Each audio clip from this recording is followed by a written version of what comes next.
Hoje no plantão da missão, Renan Santos 2026. Confira os melhores momentos do dia. Família, missão aqui reunida. Povo brasileiro que nos assiste através de todos os canais de mídia, de televisão, de rádio.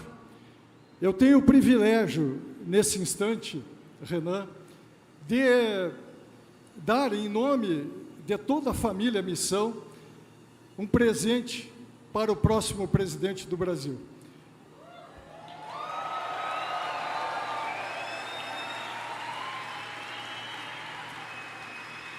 Em nome da família Missão, em nome de todos os valorosos candidatos a deputado federal, estadual, senador e governador em todo o Brasil, que trabalhamos incansavelmente para eleger o próximo presidente, com o apoio da nação brasileira, dos trabalhadores, dos cristãos, daqueles que vivem como o Renan vive, com os melhores valores que ele herdou do pai e da mãe dele. Como eu tive a mesma bênção de ter, presidente, pais muito presentes. Na minha casa, eu tenho um acervo de relíquias que eu colecionei ao longo da minha vida. Objetos históricos, relíquias que conversam comigo. Nesta arca há um tesouro. Eu vou dividi-lo com o Renan. Em 21 de abril de 1986, Renan, eu recebi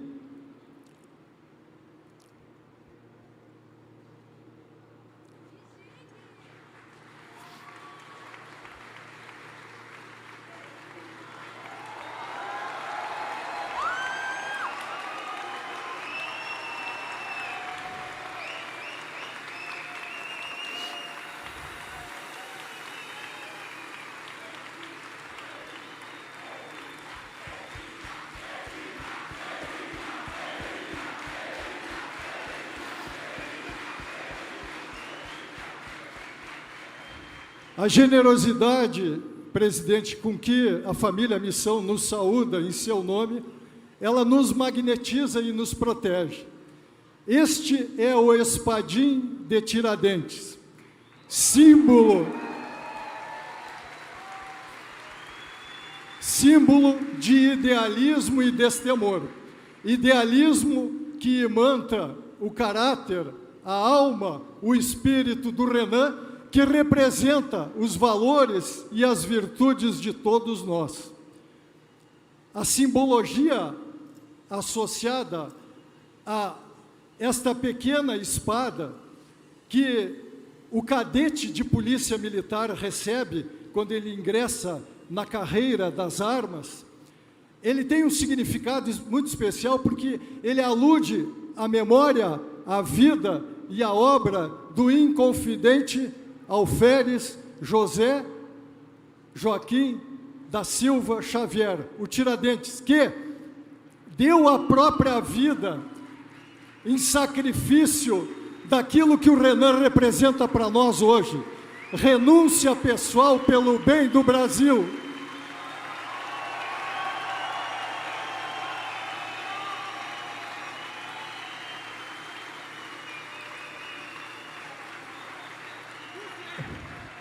Este espadim, presidente, ele está magnetizado a partir de agora com a energia de milhares de pessoas aqui presentes. E antes de vir para cá, eu levei ele até o padre Natalino Fiorotti, lá onde eu moro em Canoas, e pedi que ele abençoasse esta arma sagrada.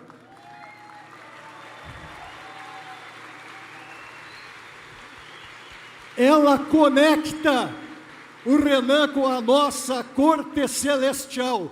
Não duvidem da fé de um homem que desde criança vive com Deus no coração. Aqui nós temos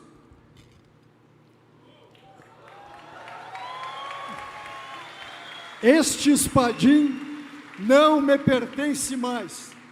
Ele agora, com as mãos limpas, as luvas brancas representam as mãos limpas, transparentes.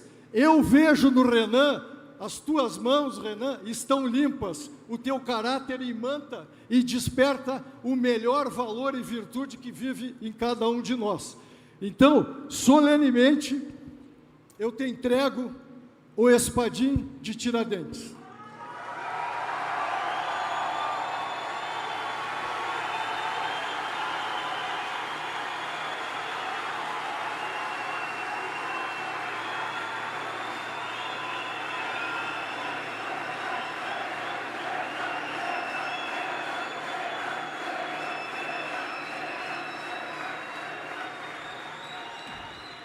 Senhoras e senhores, nós, brasileiros, não queremos ter, Renan, a existência quieta e ignominiosa de um pântano de águas mortas representado pelo Lula e o Flávio Bolsonaro. Nós queremos, Renan, ter a existência dos rios e dos mares que tu representa.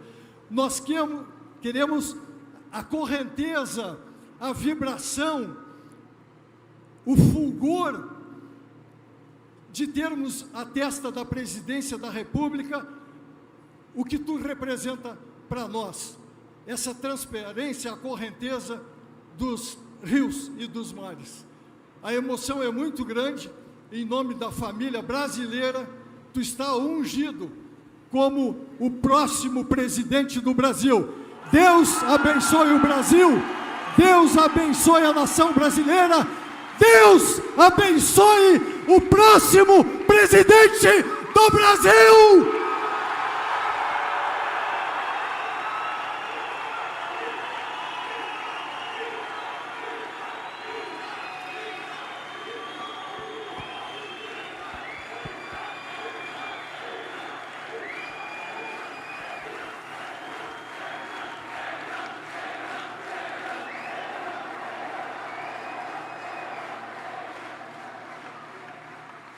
Mais barulho para Renan Santos e o nosso vice, Coronel Medina!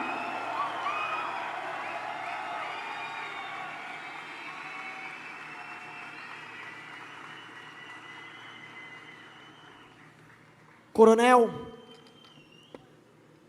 que sua relíquia premium esteja presente tanto na subida da rampa do Palácio do Planalto, quanto na primeira vitória militar, recuperando a primeira cidade que hoje está nas mãos do crime organizado.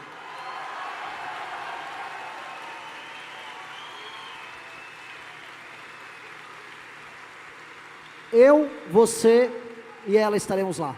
Tenha certeza disso. Agora, a capacidade de convencimento, de transformar esse conhecimento em apoio, o Renan já tem. E isso que é o mais difícil, né? Hoje, aliás, saiu uma notícia no Valor Econômico colocando que o Renan deve estar no debate da Band, que foi adiado do dia 16 para o dia 23. O Renan estando num debate de TV aberta, o desconhecimento dele, que hoje está em 80%, vai cair para 20%, 15%, e isso significa, se a gente for seguir a proporção de hoje, ele praticamente triplicar as suas intenções de voto e se consolidar com a única alternativa capaz de derrotar o PT e o Lula no segundo turno, porque o Renan não tem toda a rejeição do Flávio Bolsonaro, o Renan não tem todas as dificuldades, né, que o Flávio Bolsonaro tem de articular palavras e articular propostas e concatenar ideias, né, que a gente já viu a experiência do Flávio num debate majoritário na Prefeitura do Rio de Janeiro, foi um grande desastre, né, tomou um vareio ali, não foi nem do PT, foi do PCdoB, ao mesmo tempo, enfim, que carrega o escândalo do Banco Master nas costas e que isso vai ser ostensivamente utilizado pelo PT. Renan, prazer. Cara, queria muito saber dessa sua paixão pelo automobilismo, esse comentário que você fez, que deu um rebuliço aí na internet, dessa equipe de Fórmula 1 brasileira. Eu, obviamente, né, quando a gente tem mais ou menos a mesma idade, imagino que essa paixão veio do Ayrton Senna, pelo menos a minha veio do Ayrton Senna. E eu tive a sorte de poder seguir esse caminho até a Fórmula 1 em 2010, e depois criei Endurance, Fórmula E, enfim, fiz minha carreira no automobilismo. Mas queria saber um pouco de você aí, de onde vem essa paixão e de onde veio essa ideia aí. Olha, então, antes de eu chegar na equipe, né, vou falar sobre a paixão e vou falar até dar uma filosofada aqui, acho que vale. Eu acho que eu e você pertencemos a uma geração que eu chamo de geração Ayrton Senna no Brasil. A gente viveu na infância, vamos dizer, a presença do Senna, e ele morreu, eu tinha 10 anos, você provavelmente tinha 9.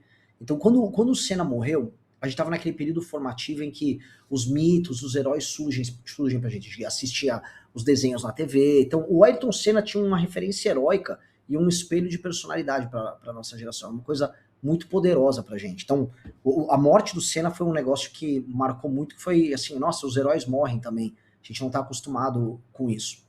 Agora, assim, a gente vem de uma época, não sei se você concorda, assim, que é o final dos anos 80 para o começo dos anos 90, em que o futebol definitivamente não passava por uma grande fase no Brasil. A seleção brasileira perdia tudo, ela perdeu 86 a Copa, em 90 ela foi mal na Copa, e ao mesmo tempo que o Senna era um dos, talvez junto com Michael Jordan, um dos 3 maiores esportistas do mundo à época. Devia ser Maradona, Senna e Michael Jordan. E era um cara que tinha um estilo, um jeito de ser meio místico, né? Ele era muito diferente no jeito dele de ser. Ao mesmo tempo em que a Fórmula 1 ela parecia ser habitada por, sabe, cavaleiros medievais. As personalidades eram muito diferentes. Então, o Prost tinha uma personalidade muito específica, o professor, né, vamos dizer, de uma frieza técnica, o Mansell, que era, né, o coração de leão, o Piquet, cheio das truques e artimanhas. Os carros naquela época também eram muito coloridos, tinha aquela Lotus Camel, amarela, amarela, amarela. Os carros eram aquela cor saturada, chapada, os formatos eram diferentes. Carros diferentes também, né? Muito. Pô, aquela época, vamos falar, final dos anos 80, você tinha motor V8, V10, V12 disputando corrida. Eu tava outro dia fazendo uma estatística da temporada de 90. Né? 90 teve motor V8 ganhando 2 corridas, motor V12 ganhou umas 5, motor V10 ganhou umas 7, foi umas coisas assim. Sabe, a gente olha, sabe, técnicas completamente diferentes, formas de concepção de carro, depois veio o bico alto, bico baixo, e tudo isso convivendo, era uma época muito atrativa, e pra mim, eu fiquei tão apaixonado. Eu gostava de Fórmula 1, acho que meu pai me botava pra assistir, eu me lembro aos 3 anos de idade, saber da existência da Lotus amarela, que era uma coisa pra mim meio mágica. E aí o Senna foi uma grande figura, e aí eu comprava aquelas revistas Pole Position, nem comprava, eu ganhava, que era a revista que distribuíam na frente do GP Brasil, e eu ficava decorando tudo dos carros. Então eu sabia assim, o lubrificante da Jordan de 91, qual era o pneu que a Brabham usava, e era bem nesse nível. Então eu sempre amei Fórmula 1, amei. E eu amava a Fórmula 1 muito por assim, pelos lances técnicos, pelos detalhes, pelas disputas de bastidor, pela briga, sabe, do Ron Dennis com o Frank Williams, pelo Adrian Newey. Eu sempre fui vidrado nas nerdices. Com certeza, vou te falar, com certeza você sabia muito mais de carro de corrida do que eu naquela época, porque esse nível de detalhe eu não entrava, né? Eu estava começando no kart nessa época, em Itu, eu comecei minha carreira em Itu. E só para adicionar uma coisa a mais que você falou dessa época mágica aí do final dos anos 80 e 90, a gente tinha o herói, que era o Ayrton Senna, mas a sociedade, o futebol estava apagado, mas a sociedade brasileira estava em alvoroço, né? Tava um caos total na política, um período de transição forte ali, inflação a 1000, né? Era realmente um caos, e meio que eu acho que o brasileiro também usava o Ayrton Senna assim como, né, como um jeito de escapar daquela realidade e todo domingo torcer para alguma coisa que era maior, né? Que representava o Brasil no mundo inteiro de uma forma que ninguém nunca tinha feito, né? E é uma coisa, o Senna representava um jeito de ser que não era muito comum. Tem naquele documentário que a Globo fez do Senna, eles falavam do Senna, diziam assim, os japoneses admiravam muito o Senna porque viam ele com a mesma ética, com a mesma disciplina de um samurai. E a gente não é vendido externamente, nós brasileiros, como pessoas autodisciplinadas, né? O mundo enxerga o Brasil sempre como um lugar de festa, farra. Então o Senna passava pra gente uma imagem de algo que a gente via nos filmes dos outros países. Do tipo, assistia, sei lá, o Bruce Willis, um filme, um desenho japonês, Cavaleiros do Zodíaco, que seja. A gente via um tipo de disciplina, de sacrifício, que a gente não encontrava aqui no Brasil nas coisas, mas a gente encontrava no Senna. Então foi um negócio assim, muito marcante. Acho que essa geração, isso pelo menos que eu sinto, marcou muito a geração nossa. E do ponto de vista, como bem você falou, né? O brasileiro até hoje, o brasileiro... Se inscreva no canal para acompanhar os próximos cortes do Missão. Até a próxima!